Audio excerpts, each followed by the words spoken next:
School కి time అయిందంటే చాలు కువైట్ లో డ్రైవర్లకి ట్రాఫిక్ తో పెద్ద తలనొప్పి అయితే వచ్చేది. ఈ టైంలో కువైట్ లో ఏ ఏరియా చూసుకున్నా గానీ మొత్తం రెడ్ గా బ్లాక్ అయిపోయి ఉంటుంది ట్రాఫిక్ తో. ఇంకా ఇంట్లో పనిచేసే డ్రైవర్లకి అయితే చెప్పాల్సిన అవసరం లేదు. ఇక్కడ కువైట్ లో పిల్లల్ని కార్ లోనే స్కూల్ కి తీసుకెళ్లి మళ్ళీ కార్ లోనే స్కూల్ నుంచి ఇంటికైతే తీసుకురావడం జరుగుద్ది.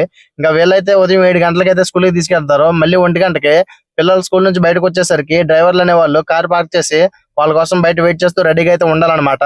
మొత్తం స్కూల్ అన్ని ఒకేసారి వదలడం వల్ల ఇక్కడ ట్రాఫిక్ తో మొత్తం రోడ్లన్నీ ఎక్కడికక్కడ బ్లాక్ అయిపోతాయి. ఇటువంటి ట్రాఫిక్ లో వచ్చిన భయం వల్ల ఏంటంటే కువైట్ వాళ్ళు ఏ పక్క నుంచి ఏ పక్కకి తిప్పుతారో తెలియదు. పొరపాటున కార్ కానీ తగిలిచ్చారంటే మాకు వచ్చిన దానికంటే పోయేది ఎక్కువైతే ఉంటది అనమాట. ఆల్రెడీ ఇక్కడ ఎవరో ఒక దాని కార్ కి అయితే తగిలిచ్చేసారు. ఇంకా ఈ రోడ్ లో మన వల్ల కాదని చెప్పి పక్క నుంచి తెలిసిన రోడ్ అయితే ఒకటి కనిపించింది, దాని లోపలికి అయితే దూరేశాను. కువైట్ లోకి వచ్చిన తర్వాత మనం మ్యాప్లు మాత్రమే కాదు రోడ్లు కూడా బాగా తెలుసుకోవాలి. ఎందుకంటే ఈ విధంగా ట్రాఫిక్ అయినప్పుడు మనం తప్పించుకోవడానికి కూడా అవకాశం ఉండే విధంగా అయితే మనం రోడ్లు అయితే తెలుసుకోవాలి. ఇది తెలిసిన ఏరియా కాబట్టి నేను సింపుల్ గా తప్పించుకున్నా. తెలియని ఏరియా అయితే నేను కూడా ట్రాఫిక్ లో 2 గంటలు వెయిట్ చేయాల్సి వచ్చేది అనమాట. ఈ వీడియో చూసిన తర్వాత లైక్ చేసి మన ఛానల్ సబ్స్క్రైబ్ చేయడం మాత్రం మర్చిపోకండి.